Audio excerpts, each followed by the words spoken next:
Hindi lang simpleng kaso ng kidnap for ransom ang nangyaring pagdukot at pagpaslang sa negosyanteng si Anson Ke at kanyang driver.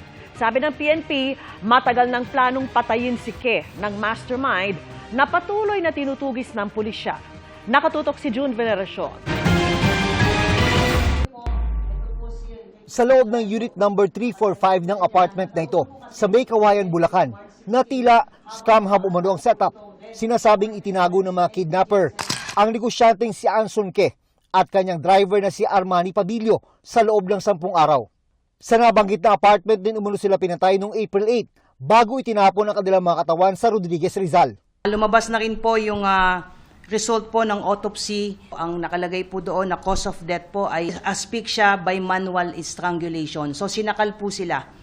Ang pinangsakal po sa kanila ay yung lubid. Ang lubid na pinansakal kina Ke at kanyang driver ay kabilang sa mga nakuhang ebidensya sa loob ng apartment. Bukod sa mga sapatos at iba pang gamit ng mga biktima, nakakolekta rin ng PNP ng kanilang DNA sample sa loob ng unit.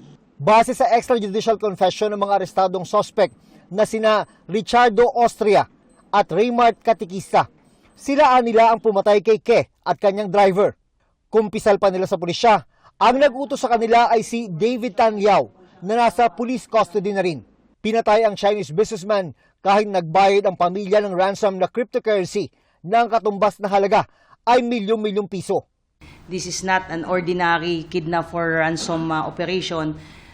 The objective really, ang tinitingnan natin, is to really kill Anson Tan.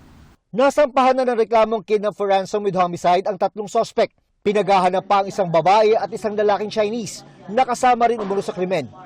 Ang tanong ngayon, sino ang mga utak sa krimen? Umaasa ang PNP na sa loob ng linggong ito ay makakapagsampala sila ng reklamong kidnap for ransom with homicide laban sa mga mastermind na kumontrata sa grupong dumukot at pumatay kina Anson Ke at kanyang driver. We want to make sure na airtight po yung mga ebidensya po natin bago po natin makapag-file po tayo ng supplemental complaint affidavit with respect po doon sa mga possible mastermind. 5 kidnapping cases na ang kinasangkutan ni Liao, kabilang ang pagdukot at panggagahasa umano sa sinasabing finance officer ni dating Banban Mayor Alice Guo noong December 2024. Sa kabila nito, legal na nagmamay-ari ng 7 baril si Liao, bagay na pinaimbestigahan ni PNP Chief Romel Francisco Marbil. May komento rin ng PNP, kaugnay ng mga naglalabasang litrato ni Liao, kasama ang mga kilalang politiko at personalidad.